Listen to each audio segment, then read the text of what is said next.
of the most popular personalities in the evangelical world. Tonight is your night for a miracle.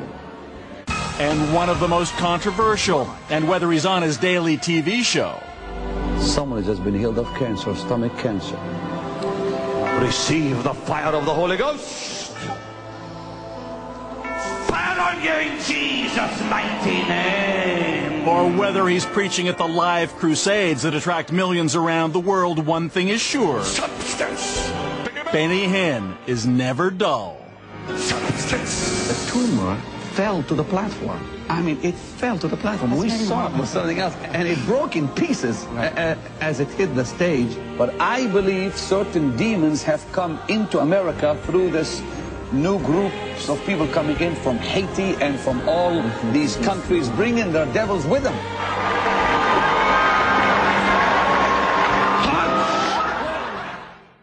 Showman, salesman, businessman, Benny Hinn has built himself into a kind of one-man multinational religious conglomerate. It's estimated his ministry brings in more than $200 million a year, mostly based on his pledge that you will be healed if you have enough faith, and especially if you attend his crusades.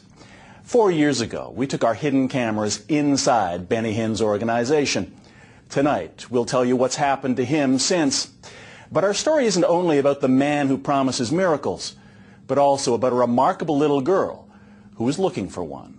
Step out of your sickness, step out of your disease, and come into the river. He calls them Miracle Crusades, and as always, Benny Hinn's appearance 4 years ago in Calgary was a finely tuned event. Cancer cannot stand in the presence of the Holy Ghost. Cancer is only a name, but there's a higher name than cancer. That's Jesus. It all builds towards the miracle healing that Hinn maintains is channeled from God through him. The healing everyone here is waiting for. Fire on ya! Fire! Malbacoremelo.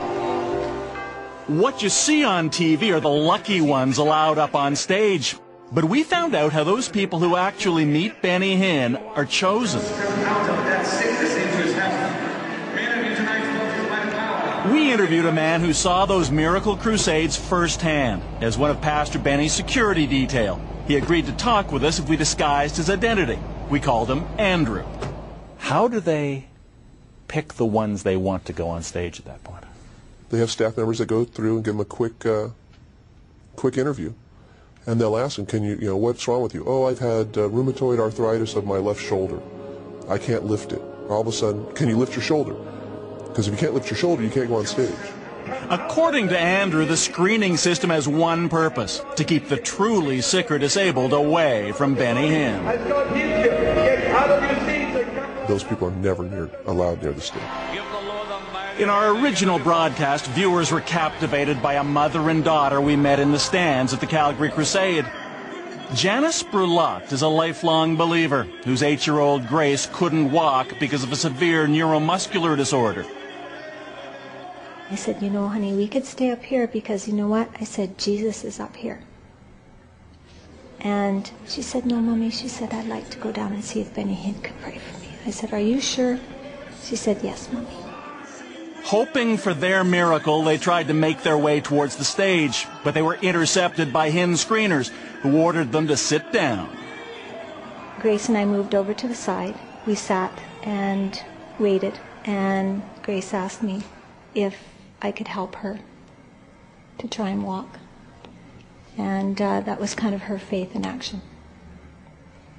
And so I picked her up, and we tried walking back and forth. And that was kind of a hard moment. We caught up with Janice and Grace as they fled from the arena. Their hopes of a miracle, even a prayer from Pastor Benny, now gone. They just kept saying, is she healed, and like there was such a big rush, yeah. And what can I say?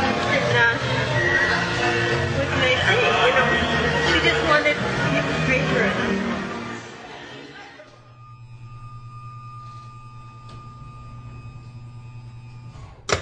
That was almost 4 years ago. Grace Brulotte is now 11.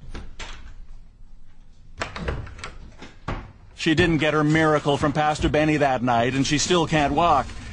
But you'll see she's not about to let that stop her. When I paint, I'm in my own world. I just like doing artistic things. I like doing scenery. It's my favorite thing to do, because our house has lots of windows so we can see outside, so I always get ideas. She's a budding artist, but that's not all. It's no wonder friends and family call her Amazing Grace.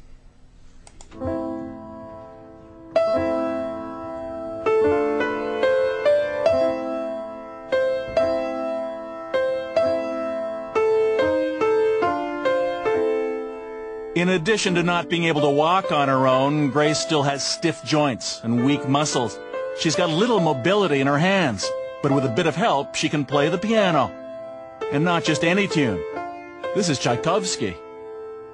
She said, "Mommy, I'd like to take piano lessons." And I said, "Oh, I don't know, hon," because I was a little bit worried that she might be disappointed, because her hands are such that they're not like our hands. Her fingers don't work like our fingers, and her arm joints are rigid, and so I just wasn't sure how it was going to work.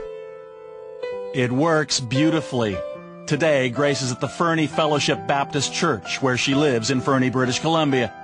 She's playing Swan Lake at the Sunday service.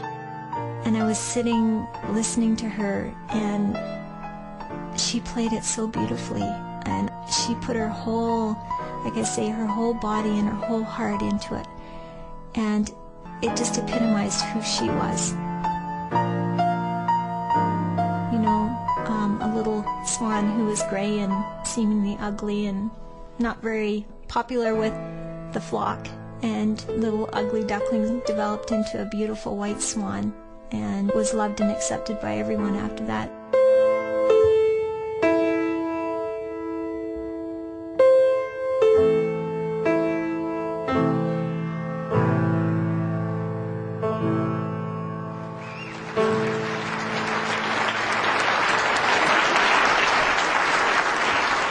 Every time she plays the piano, I stand in awe, amazed at what she can do with so little mobility. It's incredible. Jesus, light of the world, shine upon us, set us free from the truth you now bring us, shine on me. Through her piano playing, her voice, her music, she's just developed, her character's developed, and she just is flourishing. I'm so proud of her, and I believe that it was a gift from God to make up for what she is lacking in her body.